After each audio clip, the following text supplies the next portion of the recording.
Welcome to Influential Entrepreneurs, bringing you interviews with elite business leaders and experts, sharing tips and strategies for elevating your business to the next level. Here's your host, Mike Saunders.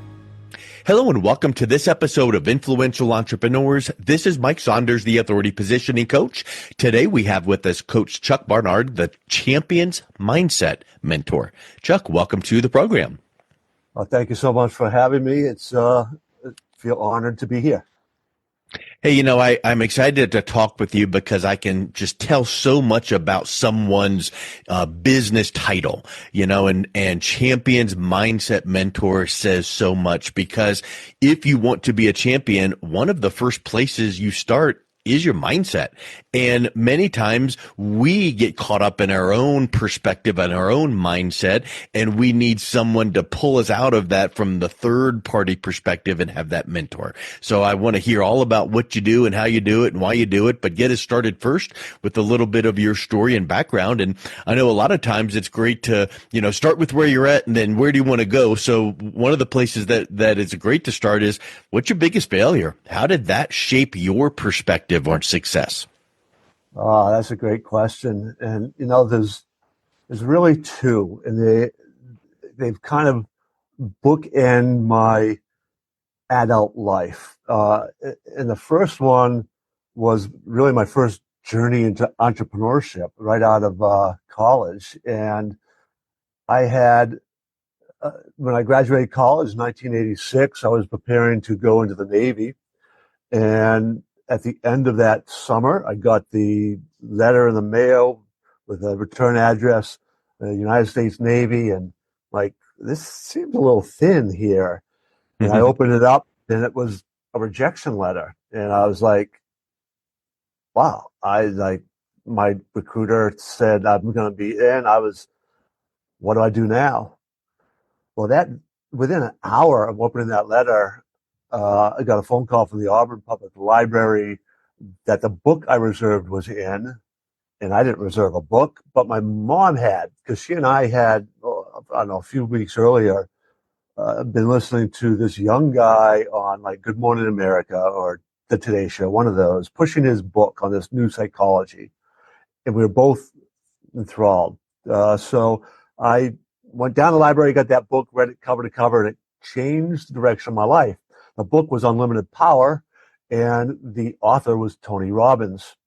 Well, I went out and I was determined to go meet Tony. So that spring, after working for a while, saving up money, I moved out to California to try to meet Tony. And, I came back to Maine at the end of the summer with a certificate that I was certified neuro-linguistic programming practitioner from Robbins Research Institute. And now at that time, Tony's 28, I'm 22. So he's not much older than me. He's really successful. I'm like, man, I can do that. Nobody's doing that in Maine. He's out in California. I can do that. Well, that was my beginning of my entrepreneurial journey. And, I think the statistics are a little more than half the businesses fail within the first 5 years. That was me. Every mistake in the book. I had no idea how to run a business. Wasn't anywhere near as easy as I imagined it would be. I was broke, no direction, had no idea what was going on. But out of that, you can begin to file those lessons. And the second one was just a few years ago, and it's different in context. And the failure was not, it was because I'm a mindset guy, right? And it really wasn't being aware of what was going on in my wife's life. And I knew she was under stress. And, I've taught for years, worked with kids for years on managing stress and all that. And I made assumptions that she was dealing with it because she wasn't showing what I was thinking of the usual signs. Well, when she finally wasn't feeling well enough that she went to the doctor, and I had been encouraging her for a little while to go to the doctor. she went in like April of 2022. We didn't get the test all done till June. Found out she had cancer. July, she passed away. So that my mind, that failure was missing things that I probably shouldn't have. The signs that she wasn't really dealing with stress the way she should have been, and that I could have maybe helped, and that sort of thing that you go through mentally, emotionally, and all that. And it I think it was that latter experience that really, really made me appreciate Emerson's view of success, Ralph Waldo Emerson. And, he says success is laughing often, winning the respect of intelligent people, the affection of children, earning the appreciation of honest critics, and enduring the betrayal of false friends, appreciating beauty, and finding the best in others, giving oneself and leaving the world a bit better, whether it's through a healthy child, a garden patch, or a deemed social condition, playing, laughing, singing with enthusiasm, knowing that even one life has breathed easier because you have lived. And I latched hold of that, and that is really becoming my mission. And in some ways, part of that always was trying to, help other people, but it's given it kind of a new urgency, particularly with that, the experience in grief of my wife passing away. Yeah. It's interesting when you mentioned about the letter from the Navy and then the book being checked out of an intro to Tony Robbins and all of that. It reminds me of that old quote, and I know that you're a quote guy, but when a door closes, a window opens. That Navy letter was a punch in the gut, and then, you could have ignored that book. Like, oh, I'm not going to go get it, or I'm going to read it, but not be open to other opportunities. But that opened up a new path for you. But yet at the moment that the Navy letter came, could have been a time that you just said, I give up. What do you think it was at that time in your life? Because looking back on it now, you can say it was a champion's mindset. But at that moment, what kept you going? That's another great question. And in that moment, I'm not sure, except to say that growing up, I'm a baseball guy, right? Baseball is my passion. And had some good coaches over the years, and got fortunate to play with some really good players. But one of the things I love about baseball, even now, is maybe more so now as an adult and coach, is the lessons it teaches you about failure, right? Because you fail all the time in baseball. All right, maybe not all the time, but a lot, right? 300 hitter fails 7 out of 10 times. And it was just, I think, that kind of built-in thing, like, all right, I just struck out.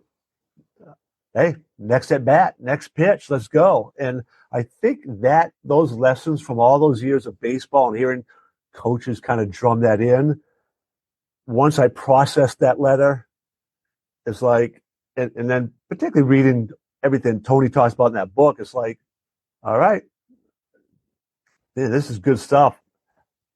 I'm going to pursue this, next pitch, let's go. That's cool. I think that's astute to say at the moment that it happened, you really didn't know, but you did put just one foot in front of the other. And it's just sometimes when we get in our own head, sometimes that's all we can do, right? I mean, what's the next best thing I can do right now with what I know right now about the facts of this situation? Well, I guess I could, whatever that is. Don't look at the big picture of going, where's this going to lead 20 years down the road? What should I do right now? So those lessons that you just described about the Navy letter and your wife, those are lessons of failure. Do you think you could have learned the success lessons without having that pain and struggle? No. And it's something about that, the failure aspect of it. And I don't necessarily always like the word failure. It's an important word and all, but it's the lessons, right? But the failure forces you almost to ask different questions. And I don't think I really fully began to get that until after that experience with my business. God was directing me into education, and for most of my professional career, I worked in schools with students who really struggled with school, and that was the right journey for me at that time, and it gave me during all that, because it was some of the things I worked with students on too, is learning to ask better questions of yourself when you fail. So, Yeah. from an education standpoint, right, when I'm dealing with kids who, quote, fail a lot, have a history of, quote, failing, when I begin to ask them, like, all right, so how did you do that? And the first kind of reaction is like, what? I don't, they don't quite get the question, how did I do that? I said, well, how did you fail at that? What was the process for doing that? And by forcing them to begin to look internally and to begin to ask different questions, like, I don't really know, like, how I failed. But you begin to break down the steps that go into the failure, right? And Mm-hmm. through that, you can then begin to learn how not to do that again, if that kind of makes sense to you.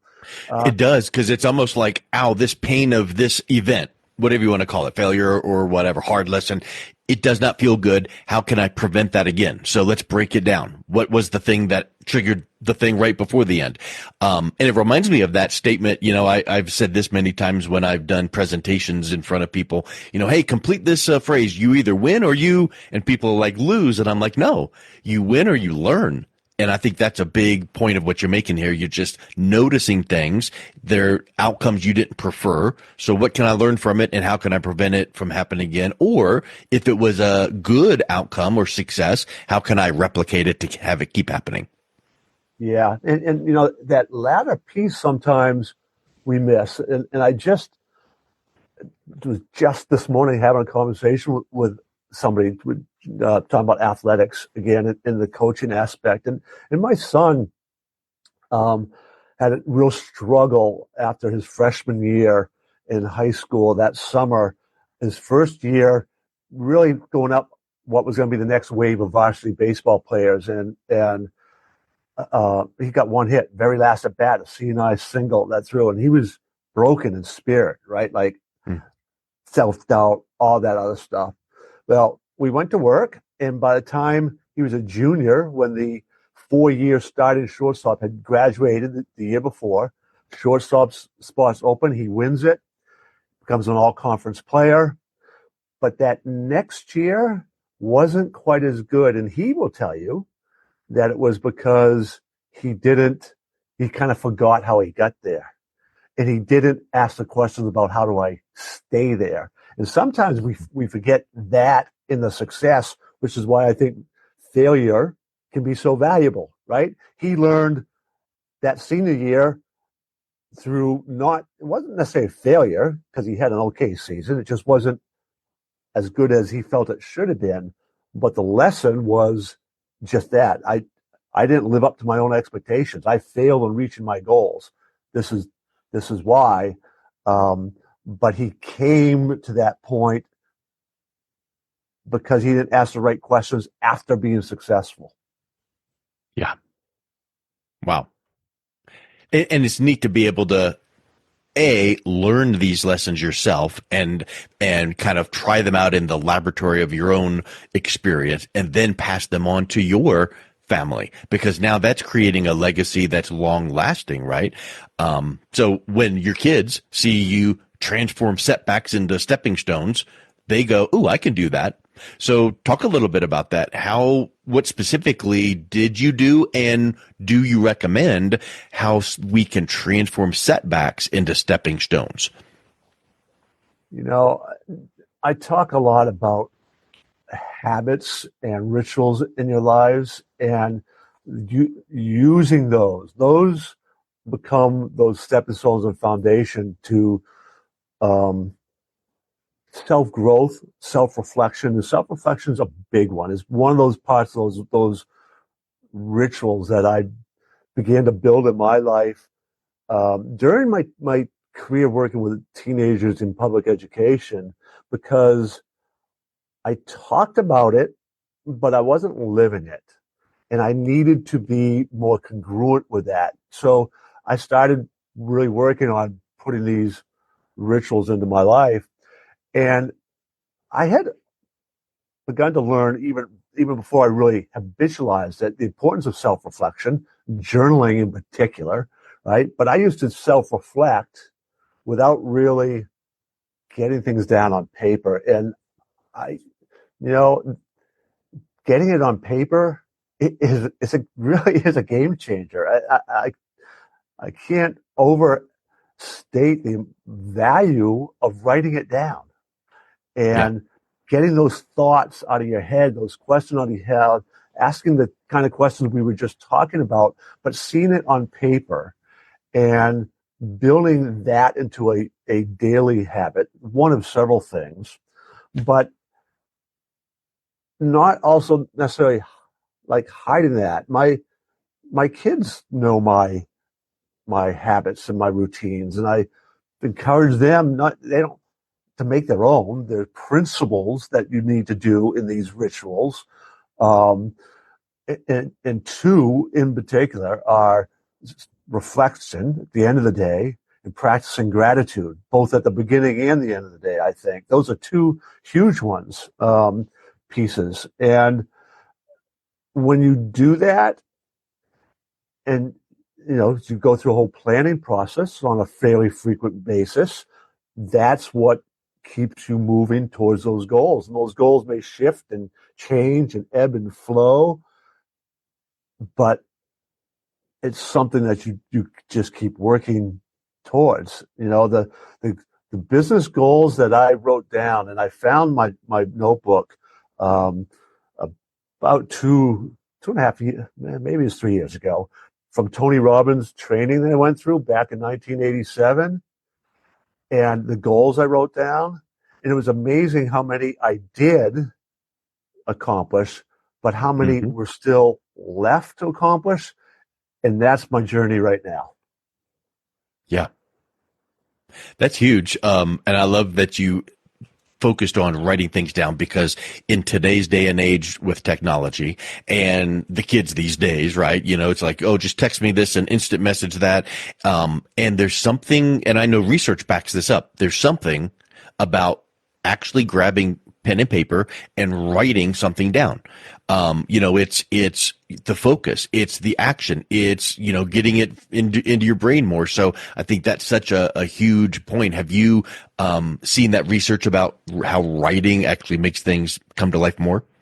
Yeah, absolutely. It was something I told my students often, that it's something about the writing process, not typing. It doesn't say, getting it down, if you have to type for whatever reason, great, right? You get it down, but it's the writing process that neurological, biological, physiological connection between the writing process and the thinking. It's better. Yeah. And then what you can then do is go back to your notes, your journals, your writing, maybe let's call it quarterly, and then reread that and add some highlights and add some underlines and add some extra notes, and it helps you then reinforce that. So I think it's just staying true, your compass dialed into that true north. Yeah, absolutely. And there's a reason why so many of the elite people in just about the industry journal, right? Yeah. That's huge. Hey, so all of these kind of touch points we've looked at over your past career and where you are helping to train others to make their way through this by polishing up the mindset. It really took resilience, kind of like the thick skin, like, just don't let it affect you. And then adaptability, because you are making sure that when you hit that roadblock, do you just go back and retreat? No, you might need to tweak and adapt and make slight changes. Talk a little bit about how resilience and adaptability factor into your journey to success. Yeah, that's good. And way back in the early trainings of neurolinguistic programming, one of the presuppositions behind that NLP model and all is this idea, this law of requisite variety, which I really grabbed hold of. And essentially that is the person, principle, idea, systems that have the greatest degree of flexibility or adaptability are going to achieve the greatest results. When you are repeating the same thing over and over and not getting the results, right? What's the old saying? Insanity. The definition of insanity, right? Yep. So by definition, really, to get somewhere or where you want to go, you really have to be ready, willing, and able to adapt on that journey. And, it's a mindset. It really is a product of the beliefs that you have and the decisions and the values and all the things that are kind of there at the unconscious level that shape your mindset. And that's going to impact how adaptable you are. And it's trainable. That's one of the things I encourage people. It's like that's something you can learn to become more of. What I am finding, and I just finished reading a great book, the Comfort Crisis, or the Crisis in Comfort, something like that. And what happens to people sometimes is they get so comfortable with where they're at, they don't want change or to adapt to anything, and therefore it's really impossible to kind of grow personally, professionally, if you aren't willing to get uncomfortable. And that is kind of tied up with this whole idea of adaptability. And resilience it's right along with that. It's really kind of the way I've viewed resilience is it's a byproduct of your mindset. It's a byproduct of all these beliefs that no matter what has happened to me, I'm in control of how I am going to interpret those. And I have decisions that I need to make based on this. And if I want to get to this end journey, this end goal, end result, then I need to, all right, if a roadblocks come up here, I either need to find a way how to remove it, go over it, around it, through it, under it. But that decision-making process, those beliefs that drive that is what leads to what we think of as resilience. Person just keeps going. They keep, I've said it this way on a number of times, right? If we want to really model resilience, we want to think of a young child learning to walk, because they don't even think anything of it. They fall down, crawl a little bit, get back up, smile, fall down again. There is no even thought of doing anything else but getting back up. That is a beautiful picture of resilience. Yeah, because as a parent, at what point do you stop helping them learn to walk and just give up on them? Say that again? As a parent, at what point do we give up on that toddler when they keep falling down and just say, I guess they'll never walk? We don't, because we know it just takes get up and do it again, get up and do it again. Right. Exactly. That's huge. Yeah, I think that's a big point. And, sometimes we can feel like we have, really polished up on that resilience. And then the next week it's like, you just hit rock bottom. So you just got to keep picking yourself up and dusting yourself off each time too. So let's wrap up with this, Chuck. If you had to give advice to someone afraid of failure, what would that be?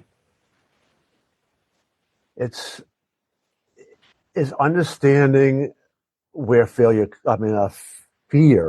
comes from. And, we're human beings, right? So we're going to experience these emotions. And we have what I've kind of talked about as the rational fear, which is really the fear that what it was designed for, which is that protective mode, right? Where you should be afraid if you uh, feel you see somebody pointing a gun at you, or you're in a situation where the external events are indicating that there's potential danger here.